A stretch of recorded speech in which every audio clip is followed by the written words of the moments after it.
इस कुएं में तो नीचे जाने के लिए सीढ़ियां लगी हैं और अंदर से कुआं सूखा दिखाई दे रहा है। ऐसा करता हूँ, नीचे जाकर अपनी मछलियों को कुएं के अंदर रख देता हूँ, इससे ये ठंडी भी रहेंगी और सुरक्षित भी। अब राजू कुएं के अंदर बनी हुई सीढ़ियों से एक एक करके नीचे उतरता है। वो कुएं के अंदर पहुंचकर देखता है कि नीचे कुआं पूरी तरह से सूखा है और साथ में वहां काफी जगह भी है। राजू खुश होते हुए अपनी मछली की टोकरी वहीं किनारे रख देता है और अपने आप से कहता है, मछलियां रखने के लिए यह जगह बहुत सुरक्षित है। अब जब भी मेरी मछलियां बच जाएंगी तो मैं उसे यहीं रख दिया करूंगा। ऐसा कहकर राजू सीढ़ियों से ऊपर चढ़ता है और अपने घर की तरफ निकल पड़ता है। घर पहुंचकर वो अपने पिताजी, माँ और भैया को सारी बातें बताता है। ये सुनकर राजू कहता है, अरे वाह श्यामू, ये तो बहुत अच्छी बात है। अब हमारी मछलियां खराब नहीं हुआ करेंगी। अब जब कभी भी बेचने के बाद कुछ मछलियां बच जाती तो श्यामू उन मछलियों को कुएं के अंदर रख दिया करता। आज भी श्यामू बची हुई मछलियां कुएं में रखकर अपने घर की तरफ निकल पड़ता है। जैसे ही वो अपने घर के बाहर पहुंचता है तो देखता है कि सभी लोग परेशान होकर बाहर खड़े हैं और नदी जोर जोर से उफन रही है। श्यामू को देखकर केशव कहता है, कभी भी डूब सकती है, चलो जल्दी से सामान निकाल कर बाहर ले आते हैं। घर के सभी लोग अपनी झोपड़ी में जाते हैं और थोड़ा थोड़ा सामान गठरों में भरकर बाहर आकर खड़े हो जाते हैं। तभी कुछ झोपड़ी पड़ोसी वाले भी आते हैं वहां और कहते हैं, अरे देख रहे हो राजू भाई, नदी कितनी उफान पर है। आज तो ये नदी हम गरीबों की झोपड़ियां डुबा कर ही मानेगी। चलो भाई, अब अपना अपना ठिकाना का हमें कहीं न कहीं देखना ही पड़ेगा। तभी पीछे खड़ी किशन की बीवी कहती है, चलिए जी, मैंने अपने मायके वालों से बात कर ली है, अब हम वहीं जाकर रहेंगे। फिर किशन अपने परिवार के साथ वहां से चला जाता है और केशव का परिवार उसे जाते हुए देखते रहता है। उसके बाद बाकी मछुआरे भी अपना अपना सामान लेकर वहां से चले जाते हैं। तभी केशव अपने परिवार से कहता है, अरे सभी तो कहीं न कहीं अपना इंतजाम करके रह ही लेंगे, लेकिन हमारा तो कोई भी नहीं है। अगर हमारी झोपड़ी डूब गई तो हम कहाँ जाएंगे। केशव ऐसा कह ही रहा था कि तभी नदी की लहर तेज हो जाती है और देखते ही देखते केशव की झोपड़ी के साथ साथ बाकी सभी मछुआरों की झोपड़ियां भी डूब जाती हैं। तब राजू कहता है, पिताजी, अब यहाँ खड़े रहना खतरे से खाली नहीं है। ऐसा कह ही रहा था कि तभी नदी की लहर तेज हो जाती है और देखते ही देखते केशव की झोपड़ी के साथ साथ बाकी सभी मछुआरों की झोपड़ियां भी डूब जाती हैं। तब राजू कहता है, पिताजी, अब यहाँ खड़े रहना खतरे से खाली नहीं है, चलिए हम सब यहाँ से चलते हैं। वो सभी अपनी अपनी गठरियां लेकर निकल पड़ते हैं। लगभग रात होने लगती है, हवाएं भी तेज चलने लगती हैं और सभी ठंड में कांपने लगते हैं। तभी चलते चलते पिंकी कहती है, पिताजी, बहुत ठंड लग रही है, देखो ना, मैं और भैया कितना कांप रहे हैं, हमें और कितनी दूर चलना है। ए भगवान, एक ही तो टूटी फूटी झोपड़ी थी, आज वो भी डूब गई। अब हमारे पास तो रहने के लिए कोई जगह ही नहीं, कहाँ जाएंगे भला हम। धीरज रखो वीना, मुसीबत आई है तो काटनी तो पड़ेगी। ऐसा करते हैं, मछली बाजार की तरफ ही चलते हैं, रात काटने के लिए कोई जगह तो मिल ही जाएगी। और वो फिर सभी लोग मछली बाजार की तरफ निकल पड़ते हैं। चलते चलते रास्ते में श्यामू को वही कुआं दिखाई देता है जिसमें वो अपनी मछलियां रखा करता था। उसे देखकर श्यामू वहीं रुक जाता है। उसके साथ साथ सभी लोग रुक जाते हैं। तब श्यामू कहता है, भैया, पिताजी, वो कुआं देख रहे हैं ना, ये वही कुआं है जिसमें मैं अपनी मछलियां रखा करता हूँ। इस कुएं के अंदर काफी जगह है और काफी बड़ा है कुआं। क्यों ना आज रात हम इसी कुएं के अंदर जाकर रहें। राजू सही कह रहा है, बाहर बहुत ठंड है, कुएं के अंदर ज्यादा हवा नहीं लगेगी। वैसे भी रात गुजारने के लिए हमारे पास कोई जगह नहीं है, चलो हम वहीं चलते हैं। फिर सभी लोग राजू के पीछे पीछे उस कुएं की तरफ चल पड़ते हैं। सभी लोग कुएं के पास पहुंचकर वहां खड़े हो जाते हैं। तब श्यामू कुएं के अंदर झांकते हुए कहता है,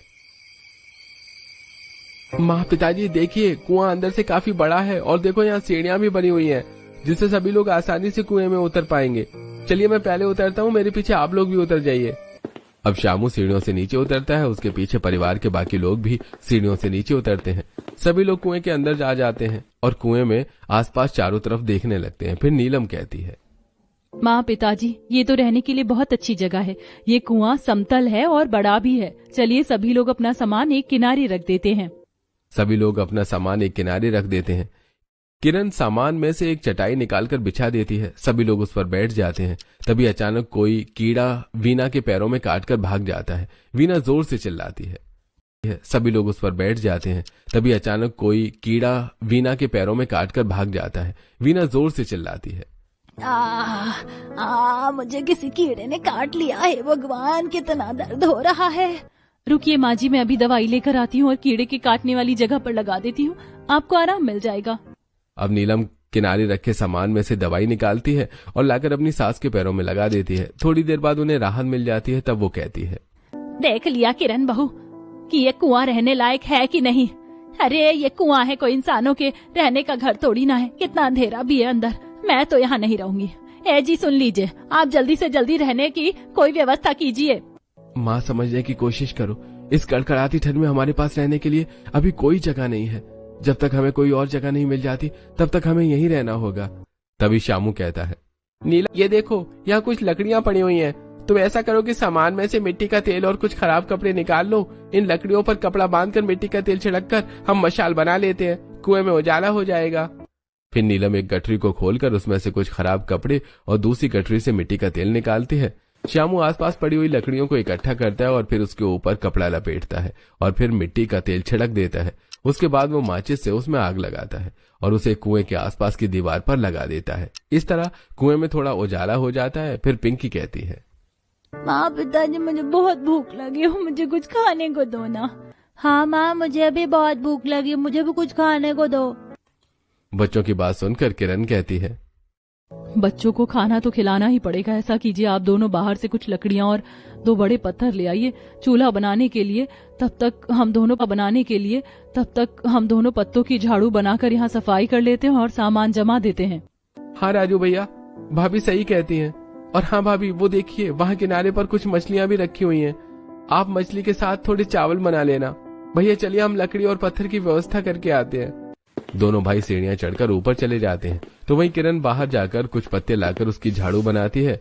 किरण अच्छी तरह से नीचे झाड़ू लगा देती है और ऊपर से जाले भी निकालती है। तो वहीं सभी लोग एक किनारे बैठे हुए होते हैं। दूसरी तरफ नीलम गठरियां खोलकर रसोई का सामान जमाने लगती है। तभी राजू और श्यामू कुछ पत्थर और लकड़ियां लेकर वहां पर आ जाते हैं और वहीं किनारे रख देते हैं। फिर किरण और नीलम उन पत्थरों को जोड़कर चूल्हा बनाती है और लकड़ियां चूल्हे में लगाकर आग जला देती है। तब नीलम कहती है, भाभी खाना तो हम बना ले, लेकिन हमारे पास पानी नहीं है। नीलम तुम चिंता मत करो, कुएं के बाहर पास में ही एक छोटा सा गड्ढा है, वहाँ पर साफ पानी भरा हुआ है। मैं तो अक्सर इधर से गुजरते हुए वहीं से पानी पीता हूँ और वहाँ आसपास टूटे हुए मटके भी पड़े। मत करो, कुएं के बाहर पास में ही एक छोटा सा गड्ढा है, वहाँ पर साफ पानी भरा हुआ है। मैं तो अक्सर इधर से गुजरते हुए वहीं से पानी पीता हूँ और वहाँ आसपास टूटे हुए मटके भी पड़े हुए हैं। तुम रुको, मैं अभी पानी लेकर आता हूँ। श्यामू बाहर जाता है और थोड़ी देर बाद टूटे हुए मटके में पानी लेकर वहाँ आ जाता है। नीलम मटका ले लेती है और अब थोड़े से पानी से मछलियों को धो लेती है। किरण चावल बीनती है और फिर कुछ मसाले डालकर किरण मछली बना लेती है और उसके बाद वो चावल चढ़ा देती है। खाना तैयार होने के बाद नीलम और किरण मिलकर खाना लगा देती हैं। सभी लोग खाना खाते हैं। तब किरण कहती है, माँ पिताजी 4-5 दिनों का राशन तो हमारे पास है, लेकिन उसके बाद। बहू तुम चिंता मत करो, कल ही हम लोग अपने लिए काम ढूंढने निकल जाएंगे। कोई ना कोई काम तो हमें मिल ही जाएगा। अब किरण अपने सामान में से कंबल निकालती है। सभी लोग उस चटाई पर कंबल ओढ़कर सो जाते हैं। अगले दिन सुबह उठकर केशव कहता है, अरे जैसे तैसे रहने की जगह तो हमें मिल गई, लेकिन अब हम लोगों को अपने लिए काम भी ढूंढना होगा ताकि हमारे घर का खर्चा चल सके। हाँ पिताजी, चलिए हम लोग काम ढूंढने के लिए निकलते हैं। ऐसा कहकर राजू, श्यामू और केशव सीढ़ियों से ऊपर चढ़कर काम की तलाश में निकल जाते हैं। तो वहीं किरण बाकी सभी लोगों से कहती है, माँ जी बच्चों चलिए ऊपर चलते हैं, ऊपर धूप निकल आई होगी, थोड़ी देर धूप ताप लेंगे।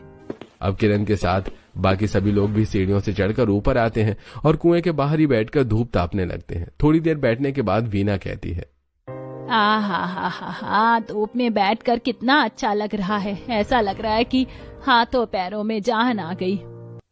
हाँ माँ जी, आप सच कह रही हैं, पर मैं सोच रही थी अगर इसी धूप में नहाने का पानी मिल जाए और हम नहा सके तो बड़ा ही अच्छा महसूस होगा। हाँ भाभी, मैं भी यही सोच रही थी। चलिए आसपास पानी की तलाश करते हैं। सभी लोग मिलकर पानी की तलाश करते हुए आसपास घूमते हैं। तभी वहाँ पर एक बड़े से गड्ढे में ढेर सारा साफ पानी दिखाई देता है। पानी देखकर सभी खुश हो जाते हैं। फिर बारी बारी करके पानी निकालकर सभी लोग नहा लेते हैं और धूप में ही अपने कपड़ों को सुखाकर पहन लेते हैं। तब किरण कहती है, नहाकर बड़ा ही अच्छा महसूस हो रहा है। चलो पानी तो मिल गया, अब हमारा नहाना, धोना, बर्तन और बाकी के सारे काम यहीं से हो जाया करेंगे। फिर कुछ सोचते हुए नीलम कहती है, वैसे माँ जी मैं सोच रही हूँ कि यहाँ से मिट्टी और पानी ले जाकर कुएं की लिपाई पुताई कर लूं, जिससे कि कुआं सुंदर भी दिखेगा और कीड़े मकोड़ों का डर भी नहीं रहेगा। हाँ भाभी, और कुछ लकड़ियाँ भी बीन कर अंदर ले जाकर रख देते हैं जिससे हम आग जला सकें।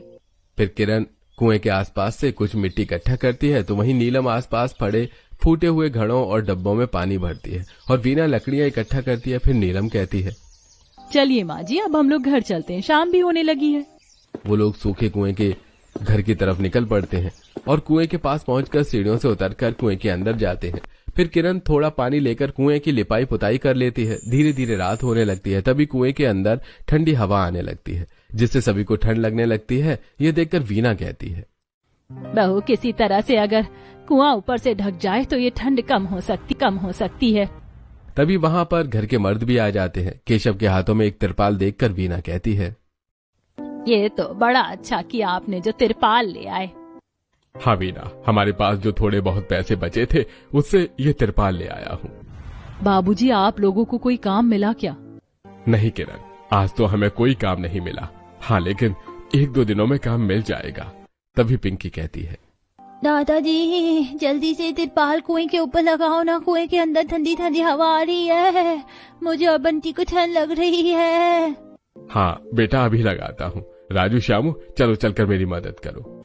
वो लोग सीढ़ियों से चढ़कर ऊपर जाते हैं और तीनों तिरपाल को पकड़कर कुएं के ऊपर बांध देते हैं। साथ ही सीढ़ियों वाला हिस्सा खुला छोड़ देते हैं। फिर वो लोग वापस आ जाते हैं। केशव कहता है, देखो बच्चों, अब हवा अंदर नहीं आएगी और हम सबको ज्यादा ठंड नहीं लगेगी। ये देखकर सभी लोग खुश हो जाते हैं। अब किरण चूल्हा जलाती है और मक्के की रोटियां बनाने लगती है। सभी लोग साथ बैठ जाते हैं। सब्जी बनाने के लिए उनके पास कुछ नहीं था, इसलिए सभी लोग नमक और प्याज के साथ मक्के की रोटी खा लेते हैं और कंबल ओढ़कर चटाई पर सो जाते हैं। अगले दिन सुबह उठकर फिर केशव अपने दोनों बेटों के साथ काम की तलाश में निकल पड़ता है। थोड़ी देर बाद बाकी के सभी लोग धूप लेने के लिए कुएं से बाहर आ जाते हैं और बाहर बैठकर धूप सेकते हैं। तभी नीलम कुछ सोचते हुए अपनी सास और जेठानी से कहती है, माँ जी, भाभी, आप लोग देख रहे हो ना कि कुएं के आसपास की जमीन की मिट्टी कितनी अच्छी है। ये मिट्टी बड़ी उपजाऊ है। हाँ किरण, वैसे हमसे ज्यादा मिट्टी की समझ तुम्हें है। मेरे पिताजी किसान थे, इसीलिए मैं जानती हूँ कि इस तरह की जमीन में बहुत अच्छी खेती हो सकती है। क्यों ना हम यहाँ पर टमाटर, गोभी, आलू जैसी कुछ सब्जियां उगाएं। अपनी सब्जियों में पानी देने के लिए हमें आसपास के गड्ढों से पानी भी मिल जाया करेगा। किरण बहू, नीलम बहू सच कह रही है। घर के मर्दों को मजदूरी का काम मिल जाए तो फिर हम उनसे बीज मंगवा लेंगे और खेती शुरू करेंगे। उन्हें बैठकर बातें करते हुए दोपहर हो चुकी थी। उसके बाद किरण और नीलम कुएं के अंदर जाती हैं और चूल्हा जलाकर मक्के की रोटी बना लेती हैं। शाम होने लगी थी। वीना और दोनों बच्चे भी कुएं के अंदर आ जाते हैं और सब बैठे थे। तब तक घर के सभी मर्द भी सीढ़ियों से उतरते हुए आ जाते हैं। तो वीना कहती है, आज भी आप लोगों को काम नहीं मिला क्या?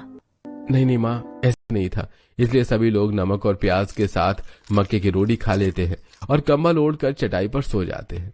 अगले दिन सुबह उठकर फिर केशव अपने दोनों बेटों के साथ काम की तलाश में निकल पड़ता है। थोड़ी देर बाद बाकी के सभी लोग धूप लेने के लिए कुएं से बाहर आ जाते हैं और बाहर बैठकर धूप सेकते हैं। तभी नीलम कुछ सोचते हुए अपनी सास और जेठानी से कहती है, माँ जी, भाभी, आप लोग देख रहे हो ना कि कुएं के आसपास की जमीन की मिट्टी कितनी अच्छी है। ये मिट्टी बड़ी उपजाऊ है। हाँ किरण, वैसे हमसे ज्यादा मिट्टी की समझ तुम्हें है। मेरे पिताजी किसान थे, इसीलिए मैं जानती हूँ कि इस तरह की जमीन में बहुत अच्छी खेती हो सकती है। क्यों ना हम यहाँ पर टमाटर, गोभी, आलू जैसी कुछ सब्जियां उगाएं। अपनी सब्जियों में पानी देने के लिए हमें आसपास के गड्ढों से पानी भी मिल जाया करेगा। किरण बहू, नीलम बहू सच कह रही है। घर के मर्दों को मजदूरी का काम मिल जाए तो फिर हम उनसे बीज मंगवा लेंगे और खेती शुरू करेंगे। उन्हें बैठकर बातें करते हुए दोपहर हो चुकी थी। उसके बाद किरण और नीलम कुएं के अंदर जाती हैं और चूल्हा जलाकर मक्के की रोटी बना लेती हैं। शाम होने लगी थी। वीना और दोनों बच्चे भी कुएं के अंदर आ जाते हैं और सब बैठे थे। तब तक घर के सभी मर्द भी सीढ़ियों से उतरते हुए आ जाते हैं। तो वीना कहती है, आज भी आप लोगों को काम नहीं मिला क्या? नहीं माँ, ये लो बहू, ये राशन का पकड़ लो। आज मजदूरी का काम मिला था तो उसी पैसों से हम ये राशन खरीद कर लाए। इसमें एक दाल, चावल, गेहूं, आटा और साथ ही नमक मिर्च भी है। अरे वाह, आज तो हमें अच्छा अच्छा खाना खाने को मिलेगा। हाँ बच्चों, मैं अभी खाना बनाती हूँ और तुम सबको खिलाती हूँ। अब किरण चूल्हा जलाकर दाल, चावल, रोटी बनाती है और उसके बाद सभी को खाना लगाती है। सभी लोग साथ में बैठकर खाना खाते हैं और फिर कंबल ओढ़कर सुकून से सो जाते हैं। अगले दिन सुबह उठकर घर के मर्द अब काम पर जाने के लिए निकलने लगते हैं। तब नीलम कहती है, आजा। और आते समय मैंने देखा था कि वो खुदी हुई भी थी। शायद तुम लोगों ने ही मिलकर उससे खोदा है। हाँ पिताजी, हमने ही खोदा है और अब हम लोग मिलकर वहाँ पर खेती भी करेंगे। सभी लोग पिंकी की बात सुनकर हंस पड़ते हैं। फिर केशव अपने दोनों बेटों के साथ काम पर चला जाता है और बाकी लोग भी कुएं से बाहर निकलकर धूप सेकने लगते हैं। थोड़ी देर बाद वो लोग फिर से खुदाई के काम में लग जाते हैं और ऐसे ही पूरा दिन बीत जाता है और शाम हो जाती है। तब वीना कहती है, बहू बाकी का काम कल करेंगे, अब ठंड लगने लगी है, चलो अंदर चलते हैं। फिर वो लोग कुएं के अंदर आ जाते हैं। अंदर आकर किरण और नीलम एक बार फिर से कुएं में झाड़ू लगाती है, साफ सफाई करती है और साथ ही नीलम कुएं को गर्म करने के लिए आग जला देती है। इसी तरह रात हो जाती है और केशव अपने दोनों बेटों के साथ वापस आ जाता है। तभी राजू कुछ सामान और बीज नीलम को देते हुए कहता है। अंदर आकर किरण और नीलम एक बार फिर से कुएं में झाड़ू लगाती है, साफ सफाई करती है और साथ ही नीलम कुएं को गर्म करने के लिए आग जला देती है। इसी तरह रात हो जाती है और केशव अपने दोनों बेटों के साथ वापस आ जाता है। तभी राजू कुछ सामान और बीज नीलम को देते हुए कहता है, ये लो नीलम, तुमने खेती के सामान मंगवाया था और साथ में बीज भी। नीलम खुशी से वो सामान ले लेती है। तब तक किरण चूल्हा जला देती है और जल्दी जल्दी खाना बनाकर सभी को परोस देती है। सभी लोग खाना खाते हैं और सुकून से सो जाते हैं।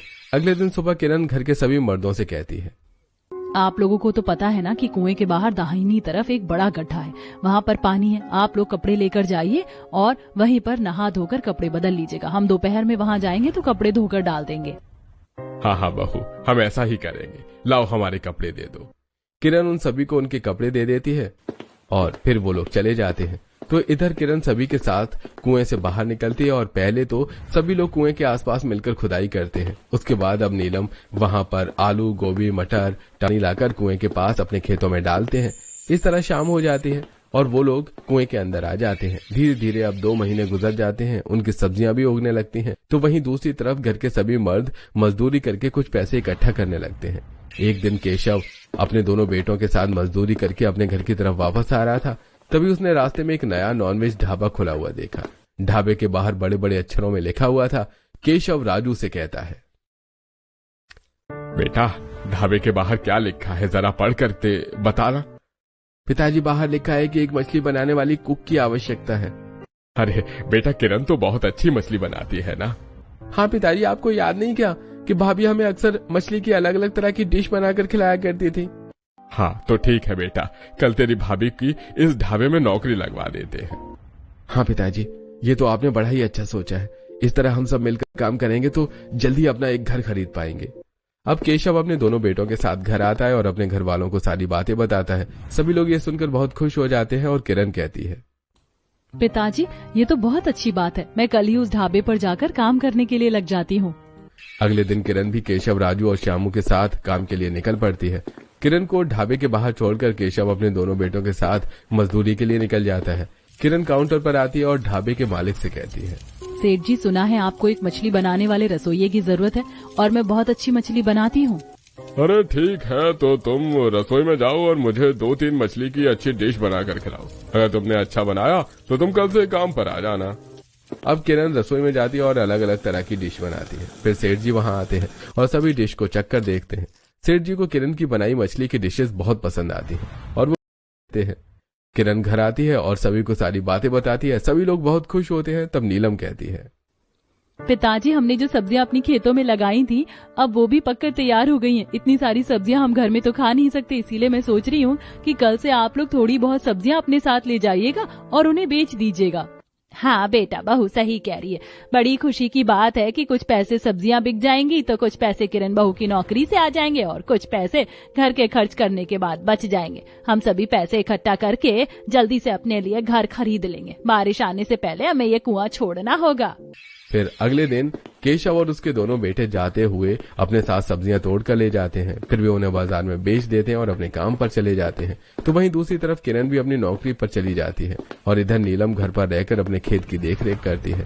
वीना और बच्चे भी नीलम की मदद करते हैं। सभी लोग साथ मिलजुल कर काम करते हैं, इसीलिए जल्दी वो घर खरीदने के लिए पैसा इकट्ठा कर लेते हैं। फिर पास के ही गांव में वो लोग एक छोटी सी झोपड़ी खरीद लेते हैं और काम करते हुए खुशी खुशी अपना जीवन बिताने लगते हैं।